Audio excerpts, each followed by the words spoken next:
Well, the last month has been very um, stressful and but crazy. Traumatic. Dramatic, A yeah. little traumatic. I guess that might be well, I mean, that might be a little dramatic to say traumatic, but definitely was stressful and a little crazy. So, I guess we should start at the beginning. The beginning being that we went camping, and then when we had a really nice time, really enjoyed ourselves, came home on a Sunday afternoon, and when we got home, one of our cats was not around. That's not super unusual. They tend to kind of play around the property, and sometimes they're just lounging under the car or something. So not seeing them right away isn't really unusual. But after a couple hours, starts to be like, how come one of the cats is missing? So one of the cats, being Jasper, wasn't around the house anywhere. So we started calling for him. Called for him and called for him. Kind of walked up the driveway. Just kept not coming around. And he usually sticks fairly close around the house. Yeah, he doesn't normally take off too far. And typically if you call, they'll come back after a few minutes. So. And we had put a bunch of food out for him. They come in and out through the cat door. And there was a lot of food left. And Jasper's a good eater. So he is a good eater. He was probably missing most of the time we were gone. Yeah, so I obviously was concerned just knowing his behavior and that he usually doesn't take off too very far, but Robert was being optimistic and said, oh, he's probably just out hunting or off playing.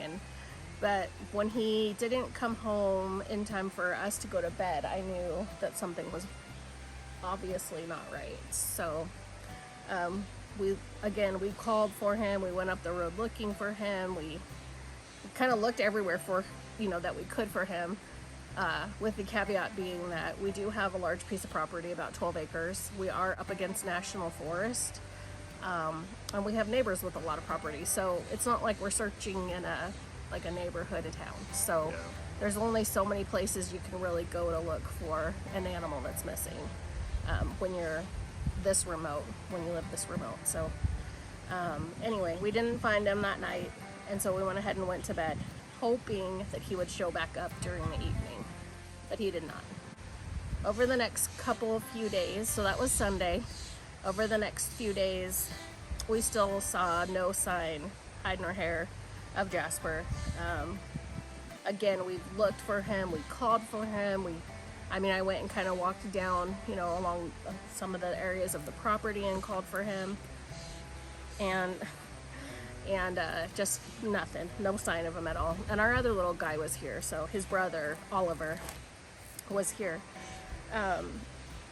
So after a few days, ow, stop that, ow, stop it, here, have a shoe. So after a few days, I had pretty much reconciled with the fact that he was probably gone. Really sad though, because really not any closure knowing what happened to him. Did an animal get him? Did he wander off and get lost? Did he get hurt? What happened there? And not knowing was really difficult, but I pretty much in my mind knew that he was gone, probably dead, and kind of came to terms with that fact. Thursday morning,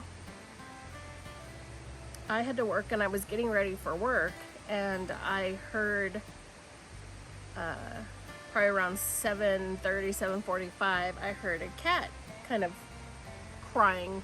I always say they're yelling. It was that kind of meow, and I thought it was Oliver or our other cat Finley, and I just kind of said, "Who's yelling at me?" And then I heard it again a few times, and so I came out of the bathroom, and there was Jasper. He had come inside. He looked terrible. He was really skinny, obviously very tired. He was full of burrs, and one of his legs was not working. So his back left leg was just kind of hanging there. So obviously I was completely floored that he'd even showed back up. And he had come through the cat door into the house, and he went and jumped up on the couch and wanted to just sleep. So I called Robert at work and just explained to him what had just happened, and he said, okay, we'll just wait and see how he's doing. Yeah, give him some water and some food, just make sure he has ability to get hydrated and get some energy back. Yeah, so we did. I had to work that day. I do work from home, so I went ahead and logged on and worked some, kind of kept an eye on him. He did eat some, he drank, he just mostly wanted to sleep. He just seemed very tired, and we just kind of watched him. But throughout the day it became glaringly obvious that that back left leg, there was something very wrong with it. He wouldn't put any weight on it. He would move it, but not well. So like he could move his foot, he could kind of stretch it and move it, but he wouldn't bear any weight on it.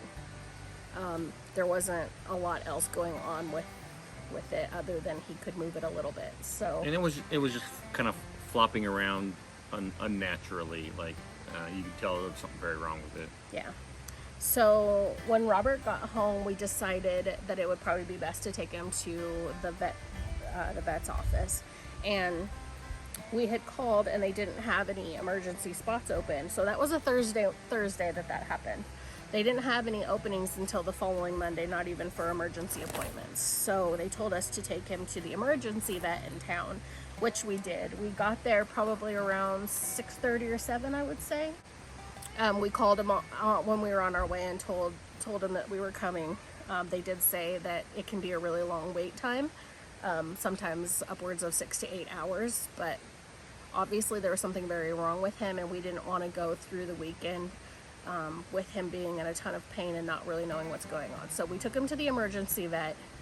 We ended up being there most of the night and on until morning, with the end all being that the vet looked him over. They didn't have time or staff to do x-rays because that was also leading into a holiday weekend, 4th of July weekend, and they just didn't have the staff for it, and they kept having other bigger emergency situations come up that kept bumping him down the line to even be looked at. So she said they didn't have the staff or the time to do x-rays on him. Her thought was that maybe he had an abscess in that leg, and so she gave him pain medicine and a long-lasting antibiotic shot, which usually lasts it's like a slow release over about a week. So she said he should start improving within the next couple days. If he does not start improving within the next couple of days, get him into our normal vet. So going into Friday, Saturday, Sunday, we could see that he wasn't improving. He wasn't putting any weight on that leg like he should have been. He was still eating and drinking and using the bathroom. We got him to eat and start to energy-wise, he was getting a little bit better.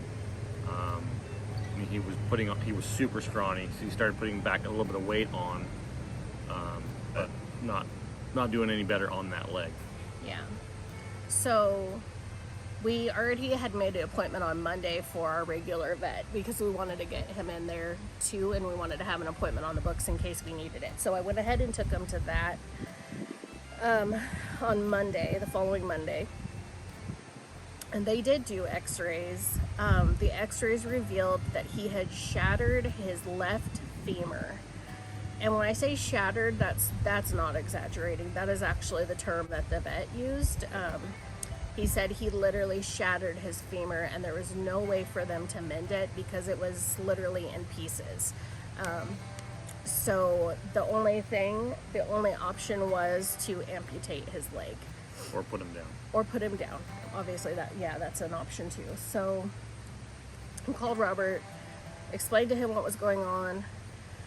Really got a good explanation from the vet as far as what his quality of life would look like if he was indeed had his left leg amputated. And the vet was very encouraging. He said that normally cats that have a back leg amputation go back to 90% of what they were doing before. They have a full long life.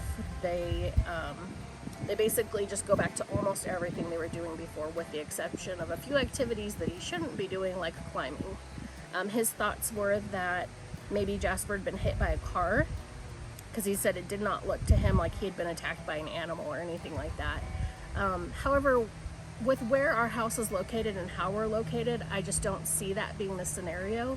We don't have traffic, so to speak. Like, we don't live in a neighborhood. There's not traffic coming up and down the driveway or down the road a lot. So, and he'd have to go quite a ways to get to the highway. To get to the highway, and they don't go up there. So they never go up to where the highway is, and it, again, like Robert said, it's a long ways to get to the highway. So I asked if he could have possibly fallen out of a tree, and he said, oh yeah, absolutely, that could have been, the problem too, which I definitely can see that being an issue. He's a horrible climber. Yeah, I mean, if you've seen previous videos, I'm sure you've climber. Either seen Jasper doing his terrible climbing, or you've heard us making fun of him with his terrible climbing. Just because it is not a skill that he has. No, he's always falling out of something. Mm-hmm. So anyway, that's kind of the conclusion we came to, is that he most likely wasn't attacked by an animal. He most likely got too high up in a tree, maybe was trying to come down, lost his footing and fell, landed on that leg and just shattered that femur. So we decided, based on what the vet had said about his quality of life after surgery, we decided to go ahead and proceed with the leg amputation. So we had gotten pretty attached to him and his brother. We got them right at the beginning of the pandemic, and they've been pretty good comfort animals as we've gone through a lot of the trials that everybody's been going through. So yeah, and I didn't realize how attached we'd gotten to him until he wasn't here. So we decided to go ahead and proceed with the surgery. So thankfully they had a doctor in that day that could do the surgery, and he offered to do it over his lunch break. So I left Jasper there. That was Monday. I left him there, and they did the amputation, and then I picked him up the next day. So yeah, so that was that was a little bit stressful, very stressful actually. Also taking care of a cat that now is down a leg. You have the whole cone situation. His stitches were quite intense. And he's on drugs thinking he's Superman. He's on drugs thinking he's Superman, but at the same time, he is not allowed to jump. He's not allowed to run around, but also trying to keep a young cat. Jasper's just barely over a year old, so trying to keep a young cat who's not feeling pain because he's on pain meds, keeping him from doing all of that was really difficult. It was really stressful. Robert was working, so mostly I was here kind of dealing with that situation, and I kept just telling myself, this will go by really quickly, and it's just for a brief period of time. So that's kind of how I dealt with the stress of it. It was just one day at a time. This will go by quickly. It'll just go by in a blink of an eye. So yeah, we made it through his recovery and he's doing really well. He did really well with his recovery. Slowly all of his little personality started coming back.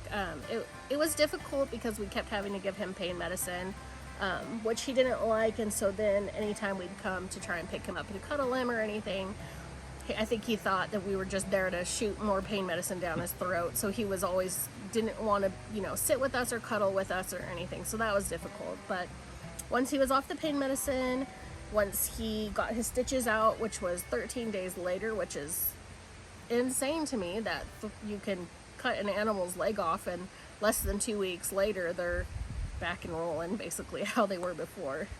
So yeah, so slowly after we got kind of past that initial 2-week mark, his personality started coming back, and he did go back to doing pretty much everything that he did before, with the exception that he does seem to stick a little closer to the house, even more so than he did before. I think he just gets tired quicker. Yeah. He's still very fast though. Like he's fast. Almost as fast as he was with 4 legs. Yep. He runs around. Him and his brother chase each other and attack each other in the yard, and he does all of the craziness that he did before. All of his same personality is back. He's cuddly and, very content to lay on your lap, when he's tired and just cuddle.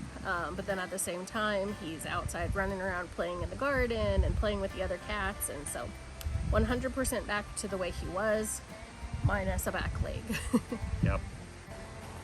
We keep joking with him. He's got a lot of cuddles to make up for in the next couple years, minus room and board. So he's got a lot of cuddles to give us. But Yeah, he's got a lot of making up to do with all the expense of the surgery and emotional trauma that he put us through. I don't think he realized how important he was to us. So he's doing good though. We're glad to still have him here with us. yeah, we're very happy that he's back home, and we're keeping him close. Obviously, he doesn't want to be held. He wants to go play. So his hair's starting to come back pretty good on his leg there. Yeah, so you can see this is his one leg. This is where his other leg's supposed to be. This is his hip. So basically what they did is they cut right where his they cut right where his break was. He kept his hip. He was able to keep the majority of his thigh muscle there. That muscle that's tied around his hip there. Yeah, so he's doing really good. Recovered fully. He's doing great. As you can see, he does not want to be held right now. He wants to go play. So, all in all, really great recovery. Pretty stressful to deal with, but we're really glad that he's back home with the family and doing well. So, that is our story of Jasper, and how he became a three-legged cat. Yeah.